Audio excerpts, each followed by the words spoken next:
Hi guys, this is Mix and welcome back to my channel.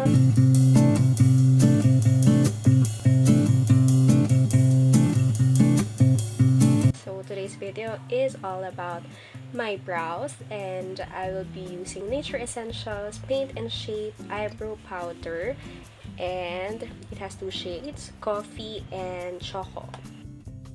And Nature Essentials Eyebrow Brush na may spoolie and angled brush.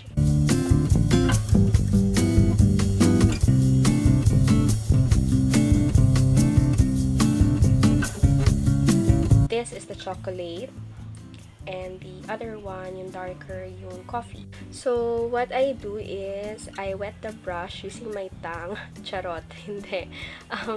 I use damp brush. That way, kasi mas madali kong na ikokorte yung gusto kong shape ng aking brows. And sa outer part ng eyebrows ko, I use coffee, yung darker shade.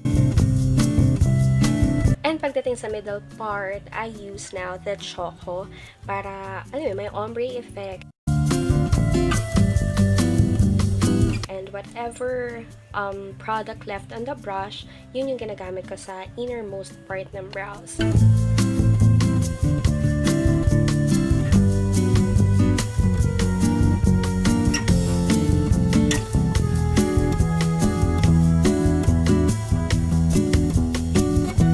This part is very optional, but I really like cleaning the edges of my brow, so I'm using a concealer para lang, wala lang, malinis lang tingnan and feeling ko mas maganda.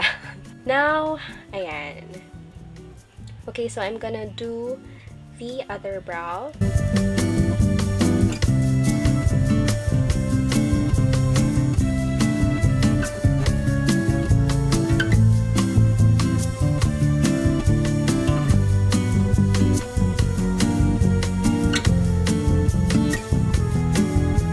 Want to know more about this paint and shape eyebrow powder, please don't forget to visit my blog. It's www.micsemotions@blogspot.com. What I like about this eyebrow powder is it gives natural looking brows. Na-try ko na din to sa tao na yung walang kilay, yung nagdodraw lang talaga, and maganda pa rin siya tingnan. So even though if you have thick or thin brows, pwede mo siyang gamitin. And pag ginagamit ko to, pwede na ako mag-skip sa paggamit ng brow mascara.